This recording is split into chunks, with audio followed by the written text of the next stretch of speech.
Assalamualaikum. My name is Asif Sardar. I am Research Fellow at Pakistan Institute of Living and Learning.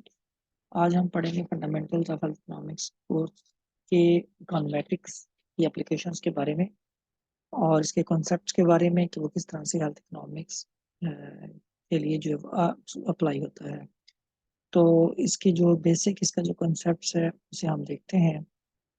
सबसे पहले तो हम आज पढ़ेंगे कि what is the descriptive statistics. ये डिस्क्रिप्टिव स्टैटिस्टिक्स क्या है?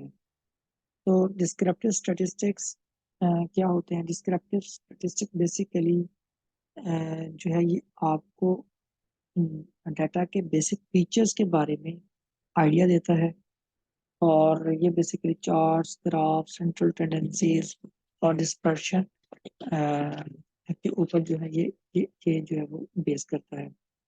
आगे ये है कि जो डिस्क्रिप्टिव स्टैटिस्टिक्स बेसिकली कितने टाइप्स का होता है? ये हमारे पास 3 टाइप्स का होता है। एक होता है डिस्ट्रीब्यूशन, दूसरा होता है सेंट्रल टेंडेंसी, तीसरा होता है वेरिएबिलिटी।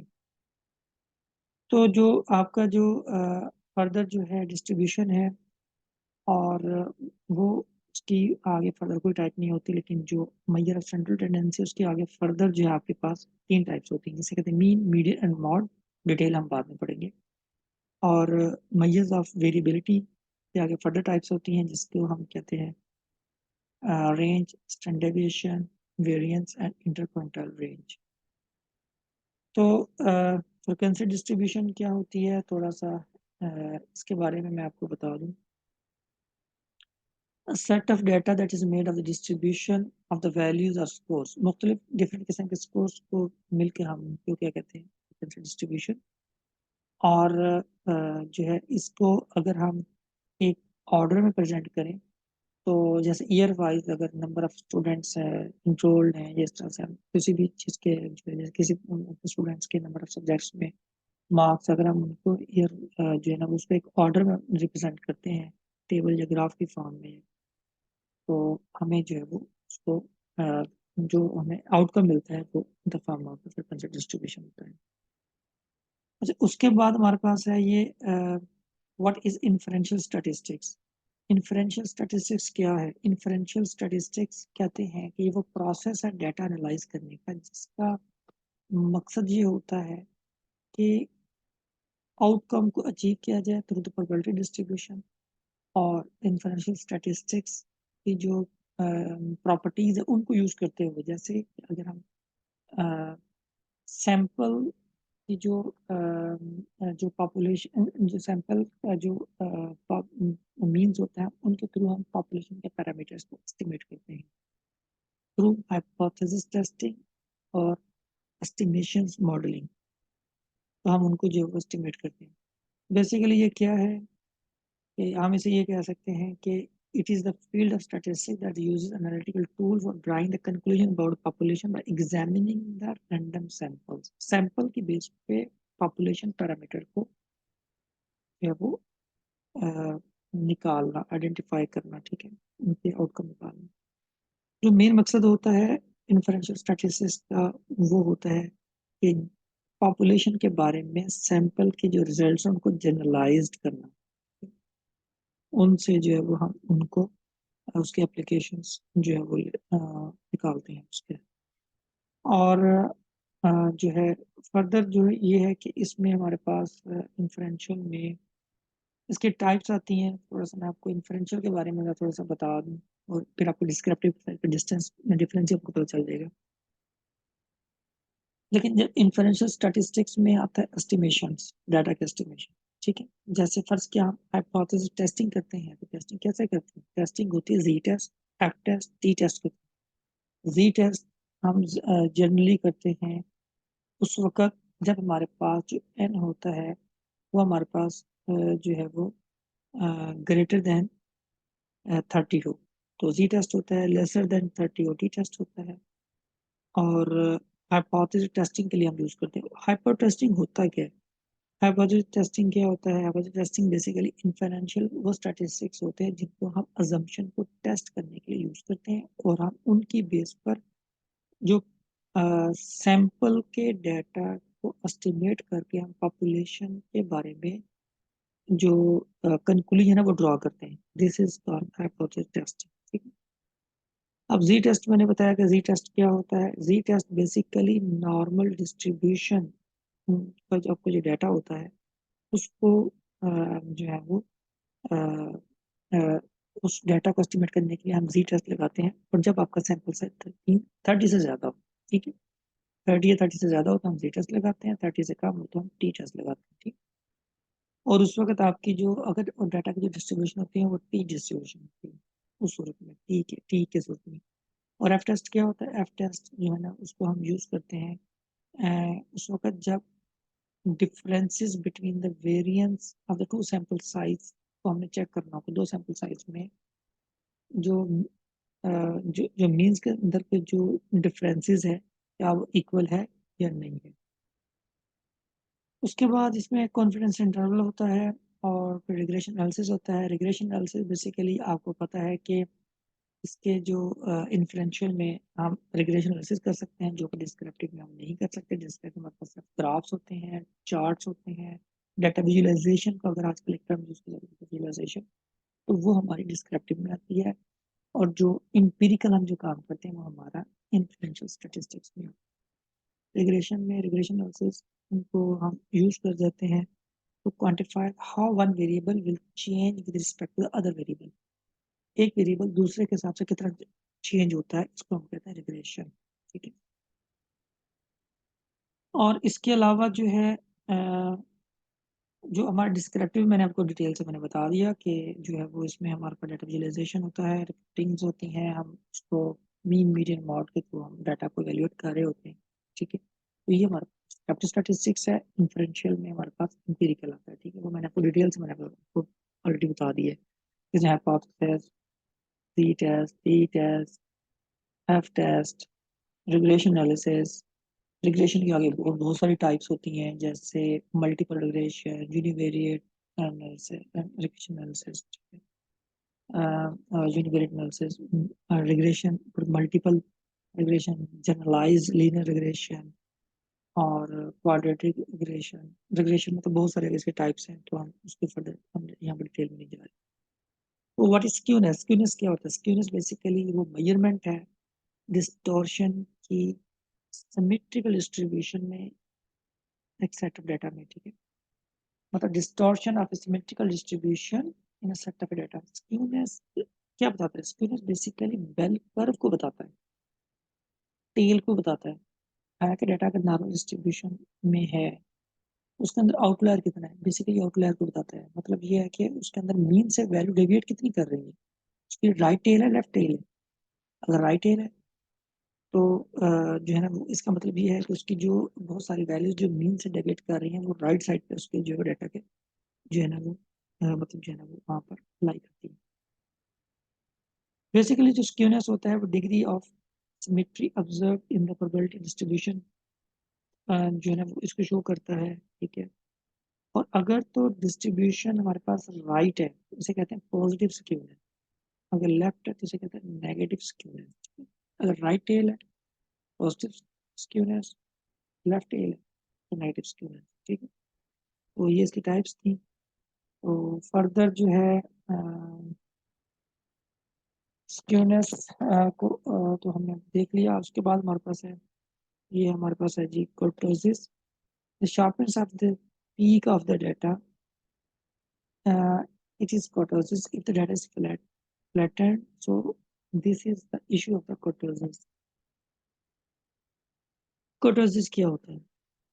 Kurtosis का मतलब होता है what is the measure of the tailedness of a distribution। अब डिस्ट्रीब्यूशन के tailedness को देखते हैं कि tailedness क्या होता है कि किस तरह से आउटलायर जो है वो इस डाटा के अंदर अक्कर कर रहे हैं। आउटलायर, अच्छा आउटलायर क्या होता है? मैंने आउटलायर के पहले टर्म शायद आपको इस चीज़ के लिए मैं आउटलायर कहते हैं डाटा के अंदर एक सिमेट्री होती है। सिमेट्री के अंदर एक बहुत कुछ ऑब्जर्वेशन ऐसे होते हैं जो नीचे बहुत ज़्यादा डेविएट कर रही होती है, जो एक अजीब व गरीब सी चीज़ जो है ना वो आपको शो आपको पता लग रहा होता है जैसे कि जो है वो ये कोई डाटा कोई ऐसी चीज़ है जिसमें जो इसके अंदर या तो थ्रू मिस्टेकन भी हो सकता है और समटाइम्स कोई अनहोनी कोई या कोई अनएक्सपेक्टेड ऐसा इवेंट हो जाए जो आपको रिजल्ट एक्सपेक्टेड दे रहा हो, जो डाटा से बिहेवियर सब मैच ही नहीं करता, उसको कहते हैं आउटलायर।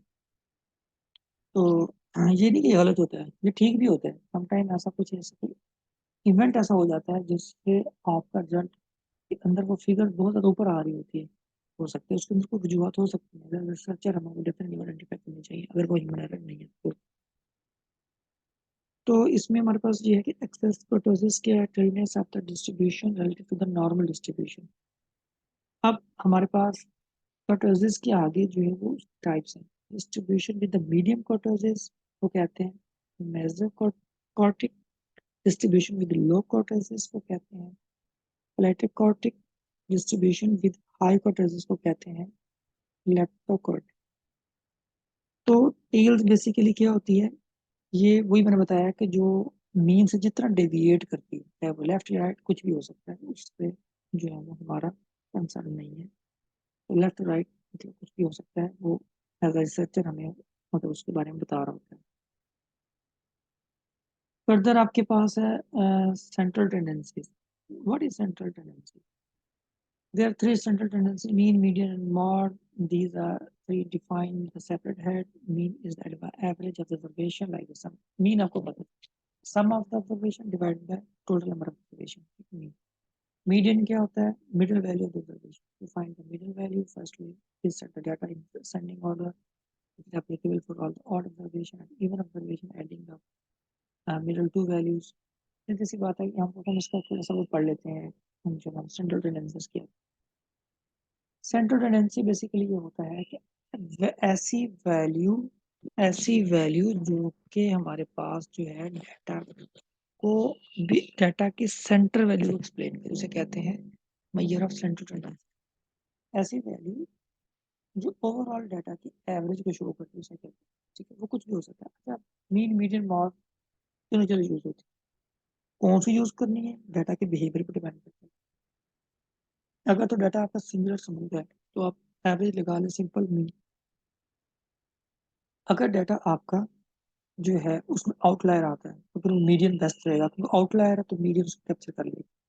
अगर आपका मॉड है, मतलब अगर आपका जो है वो कोई डाटा जो फ्रिक्वेंटली समटाइम फिगर बार बार यूज हो रही है तो फिर उसमें मॉड आप मॉड के थ्रू आप जब उसको एस्टिमेट करेंगे तो ज़्यादा बेस्ट रहेगा। इस तरह से आपके हेल्थ के जो एस्टिमेशन हैं वो रिलायबल होंगे, रोबस्ट होंगे, उनमें जो इशू नहीं होगा। तो उसके बाद इसमें हमारे पास है डिस्पर्शन। तो डिस्पर्शन में क्या डिस्पर्शन क्या होता है? डिस्पर्शन बेसिकली ये बताता है how data is varied according to their mean. तो डाटा कितना वेरी करता है, this is called dispersion. In studies, dispersion is a variability scattered spread of the data. Common examples of the main dispersion is variance and standard deviation. Standard deviation tells how spread out the variation from the mean value. Data कैसे change होता है basically ये है हमारे पास जो है ना, इसको कहते हैं dispersion. Variance is also measure of dispersion and it is scale of the standard deviation. This is the use of the vast dimension, but advantage in a variance is there is less chances of error if we gather the large model. We use both concept in health economics in the context of the risk assessment. Dispersion हमें जो है वो treatment जब हम कर रहे होते हैं पेशेंट का तो फिर हम डिस्पर्शन हम इसको यूज करते हैं रिस्क असेसमेंट के लिए, इसकी वैलिडिटी के लिए। तो हम वैलिडिटी के लिए यूज करते हैं। नॉर्मलिटी चेक से क्या मुराद है? नॉर्मलिटी डाटा का बिहेवियर बेसिकली चेक करना, नॉर्मल है या नहीं। तो for checking normality in data, first we find the central tendencies mean equal to mid is equal to mod, shows the data is normal। तो जहाँ पे ये तीनों इक्वल होंगे हम उसे कहते हैं डाटा नॉर्मल है। फॉर एग्जांपल जैसा कि स्क्यूनेस की एग्जांपल ले तो अगर तो mean of all observation data z value so that data is normal if the skewness is left or right so the data is not normal। लेकिन skewness क्यों था, मैंने पहले पढ़ा स्क्यूनेस क्यों आया था? स्क्यूनेस आया इसलिए था कि डाटा में आउटलायर, जब डाटा में आउटलायर है तो वो डाटा नॉर्मल तो नहीं हो सकता ना, जब तक आउटलायर को खत्म ना करें। तो ये वही बता रहा है कि अगर आपको स्क्यूनेस है तो डाटा नॉर्मल नहीं है।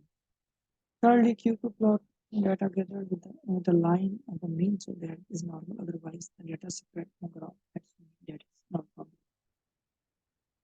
Last one is testing for the data normality, checking the two part or apply the Kolmogorov-Simrov and Shapiro will if in result probability is less. अच्छा हाँ, ये एक और बात ये है कि इसमें कि जो प्रोबेबिलिटी आपकी है वो आपकी इनसिग्निफिकेंट होनी चाहिए। इनसिग्निफिकेंट का मतलब है greater than 5%। This is called insignificant. ठीक है, अगर डाटा आपका इनसिग्निफिकेंट है, आपका रिजल्ट आ रहा है हाइपोथेसिस में, तो फिर आप कह सकते हैं कि वो जो है वो आपका जो डाटा है वो normal. What is endogeneity? Endogeneity क्या होता है? एंडोजेनाइटी कहते हैं कि ऐसा वेरिएबल जो कि सिस्टम जिसको डिटरमिन करता है उसे कहते हैं एंडोजेनाइटी। इंडोजिनस वेरिएबल जिसे कहते हैं। Endogenous as a parameter endogeneity is parametric test. Endogenetic test को भी कहते हैं और एंडोजिनस वेरिएबल्स का भी कहते हैं। एंडोजेनाइटी कहते हैं वो टेस्ट है जो कि उसको मेजर करता है वेरिएबल को, जो वेरिएबल एक सिस्टम से डिटरमिन होता है। जैसे फर्ज के इनकम है, इनकम आप इंडिपेंडेंट ट्रीट कर रहे हैं, इंडिपेंडेंट वेरिएबल लिया हुआ है। इनकम डिटरमिन करते हैं, फर्ज किया कि हेल्थ की जो है वो स्टेट को डिटरमिन कर रहा है। तो अगर इनकम अच्छी होगी, आप अच्छा खाएंगे तो डेफिनेटली हेल्थ को के ऊपर भी जो है अच्छा इफेक्ट पड़ेगा। लेकिन समटाइम इनकम जो है जैसे खुद जो है वो अदर वेरिएबल डिटरमिन कर रहा है। इसका मतलब है इनकम क्या हुआ, इंडोजिनस वेरिएबल हो गया। तो इस चीज को मेजर करने इंडोजिनस है या नहीं है, हम जो टेस्ट लगाते हैं कहते हैं इंडोजेनेटिक टेस्ट। तो ये आपको वो बताया गया। और इनकम चूंकि खुद अदर वेरिएबल डिटरमिन हो रहा है, इसे कहते हैं endogenous variable. Exogeneity test, again exogeneity test, exogenous variable वो होता है जो कि किसी वेरिएबल डिटरमिन नहीं होता, जो खुद खुद मतलब जो है ना वो डिटरमिन हुआ होता है, लेकिन दूसरे वेरिएबल से वो डिटरमिन नहीं होता। इसे कहते हैं एक्सोजेनस वेरिएबल। तो याद रखें कि जो आप इंडिपेंडेंट वेरिएबल है, ये मस्ट बी एक्सोजेनस वेरिएबल। अगर ये एक्सोजेनस वेरिएबल नहीं है तो आप ये जो हेल्थ इकोनॉमिक्स की एस्टिमेशन के जो रिजल्ट्स हैं वो जो है वो ठीक नहीं होंगे। ठीक है, वो रिलायबल नहीं। होमोस्कोडेस्टिसिटी क्या है? The word is a complementary notion for the homogeneity of the variance. We define homoscedasticity as all data value in the sequence distances with its mean value are the same finite variance. Homoscedasticity किसे कहते हैं? Homoscedasticity basically कहते हैं कि having the same scatter, एक जैसा scatter होना। ठीक है, for example देखिए सबका फैलाव एक जैसे, किसी के फैलाव में कमी तो नहीं है। This is called homoscedasticity। अगर डाटा के अंदर फैलाव में वेरिएंस में एक जैसा कमी मतलब एक जैसा ना हो, कमी आ जाए या ज्यादा हो जाए, तो उसको हम कहते हैं हेट्रो हो जाता है। एक जैसा है होमो, जैसा नहीं है डाटा के फैलाव, हेट्रो। Violation of होमोस्कैडेस्टिसिटी। ठीक है, हैविंग नॉट सेम स्कैटर, हेट्रोस्कैडेस्टिसिटी। ठीक है, उसे फिर हम कहते हैं हेट्रोस्कैडेस्टिसिटी। इसका मतलब ये होता है कि जो डिस्टेंस है वेरिएंस का वो सेम नहीं। उसको अगर आप फॉर्मेटिक टर्म देखें, ये जैसे ये देखें, फैलाव अगर सेम नहीं है, दिस इज कॉल्ड हेट्रो। ठीक है, ये जो आपको इकोनोमेट्रिक मॉडल में हम इसे कैसे एस्टिमेट कर सकते हैं? तो इकोनोमेट्रिक मॉडल में हम जो है ना, इकोनोमेट्रिक मॉडल क्या होता है? इकोनोमेट्रिक मॉडल ये है कि भाई इसमें जैसे इंडिपेंडेंट वेरिएबल, जैसे इक्वेशन स्ट्रेट लाइन है।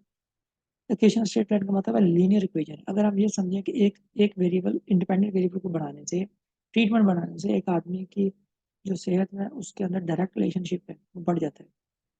जितना अच्छा ट्रीटमेंट करोगे उतना अच्छा बढ़ जाएगा। ठीक है, इसका मतलब स्ट्रेट लाइन।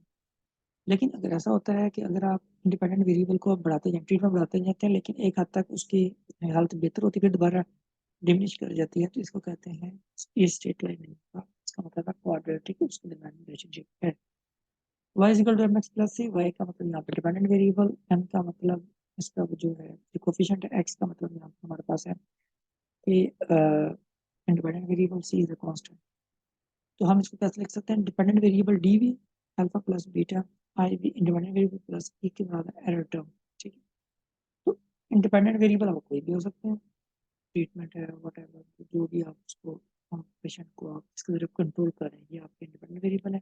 डिपेंडेंट वेरिएबल जो आप उसको बेसिकली तो आउटकम दिखना चाह रहे हैं, जैसे बेहतरी, ठीक है, उसकी जो है वो जैसे सेहतियाब हो जाना उसका, या जो भी मतलब आपका जो मतलब इंटरेस्ट है ऑब्जेक्टिव में। उसके बाद हमारे पास है OLS, ordinary least square. Ordinary least square क्या होता है? ऑर्डिनरी लीस्ट स्क्वेयर बेसिकली ये वो टेक्निक है जिसमें हम लीनियर रिग्रेशन मॉडल को एस्टिमेट करते हैं। ये बिल्कुल बेसिक टेक्निक है इकोनोमेट्रिक की। तो हम इसको चाहे वो हेल्थ मॉडल हो, चाहे वो कुछ कहीं भी रिसर्च में मॉडल यूज होते हैं, तो ये बेसिक टेक्निक है। अगर आपके सारे वेरिएबल्स स्टेशनरी है ऑल ओवर द डाटा, फिर हम OLS यूज कर सकते हैं। अगर आपके variables all over the data stationary नहीं है तो हम OLS यूज नहीं कर सकते, आपका रिजल्ट ठीक नहीं है, अनबाइस्ड हो जाएंगे। बस ये बात आपने याद रखनी है। अब दूसरे लफ्जों में आप ये कह लें कि अगर तुम्हारी असम्पशन मैट होती है, कौन कौन सी असम्पशन है? लिनियरिटी, मैं डिटेल में नहीं जा रहा, मैं वैसे बता रहा हूँ। इनमें से अगर एक असम्पशन भी वायलेट करती है तो भी आप OLS नहीं लगा सकते। Linearity, no endogeneity, normality and homoscedasticity, no autocorrelation, no multiple negative. अगर ये चीजें तो प्रिवेल करती हैं तो OLS लगेगा, अगर ये नहीं करती तो OLS नहीं लगेगा, रिमेंबर। उसके बाद आपके पास है कि इसमें stochastic model in social sciences, natural science, behavioural sciences. Stochastic model क्या होता है? तो स्टोचास्टिक मॉडल जो है ये इसमें हम ये कहते हैं कि जो डाटा आपका डिस्ट्रीब्यूटेड द सेम है, ठीक है, कि जो मतलब ये एक इकोनोमेट्रिक की टर्म है जो मैं बोल रहा हूँ यहाँ पे, stochastic random variable rather than a fixed value. Another मतलब जिसके अंदर ये सारी के सारी जो मैंने assumption बोली थी अभी OLS अगर इसमें आती है तो आपका ये हो जाएगा, इसका स्टोचस्टिक मॉडल OLS लग जाएगा यहाँ पे, ठीक है। Some models are deterministic, no chances of error, 100% accurate result. Those are used in discipline like chemistry, mathematics. Exactly. कुछ मॉडल होते हैं जो कि 100% सेम, लेकिन जब इंसानों की बात आती है, बिहेवियर, जहाँ बिहेवियर को लेते हैं, तो जहाँ पर ह्यूमन इंटरेक्शन होती है तो वहाँ पर 100% 1+1 2 तो नहीं हो सकता, वहाँ पर डेफिनेटली कोई ना कोई चांस ऑफ एरर होता है। ऐसा फैक्टर होता है जो इंसान को बिहेवियर पे करता है, जिसको आप काफी, जिसको आप कॉन्फर्म ना कर सकते, फिर उसमें चेंजेस आ जाते हैं, तो उसको भी उसके लिए फिर एरर टर्म का यूज की जाती है। कुलिनरिटी क्या होती है? X is independent variable. Collinearity ये होती है कि अगर आपके इंडिपेंडेंट वेरिएबल दो आपस में कोरिलेट कर रहे हैं, फॉर एग्जांपल दोनों वेरिएबल्स का आपस में कोई लिंक है, इसे कहते हैं कोलिनरिटी। वो नहीं होना चाहिए। अगर ये चीज आती है तो आपका रिजल्ट अनबाइस्ड, आपके रिजल्ट जो है वो बाइस्ड आ जाएंगे, वो अनरिलायबल होंगे, वो रोबस्ट नहीं होंगे, और आपको जो है वो ठीक कंसिडर नहीं होगी। तो इंडिपेंडेंट वेरिएबल का कभी भी एक दूसरे के साथ जो है वो कोई कोरिलेशन नहीं। ARDL, auto regressive distributive lag model. तो ये क्या होता है? अगर आपके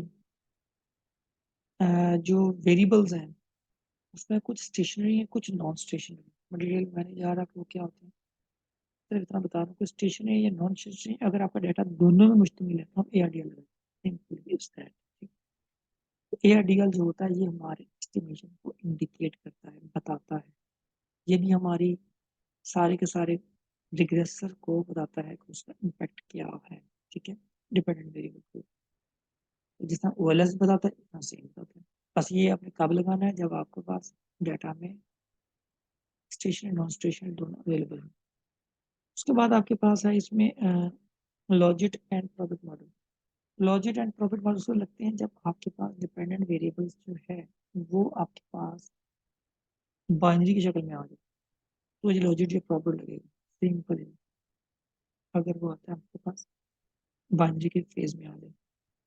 So are attempting logic profit model or attempting where the models are having the dictonous dependent variable, for example yes or no, agree disagree, मतलब वही चीज है, मैंने उसमें आ रहा है, बाइनरी में आ रहा है। Why we use logic profit model? Because OLS model has OLS model तो डेफिनेटली, लेकिन अगर आपका डिपेंडेंट वेरिएबल लीनियर है ना, मतलब वो है कंटिन्यूस है, तो आप लगा सकते हैं बशर्ते कि आपके सारे वेरिएबल स्टेशनरी। अगर बीच में एक नॉन स्टेशनरी आ रहा है तो OLS नहीं लगा सकते, चाहे वो आपका dependent variable stationary linear continuous है या नहीं है तो फिर तो लग ही नहीं सकता ना। जैसे अगर ये जो है वो आपके पास अगर है ये मतलब बाइनरी में आता तो फिर नहीं। ये उसकी जो है वो डिस्ट्रीब्यूशन दिखाई गई है, मतलब उसकी जो है वो एस शेप उसकी कर्व होती है, ठीक है।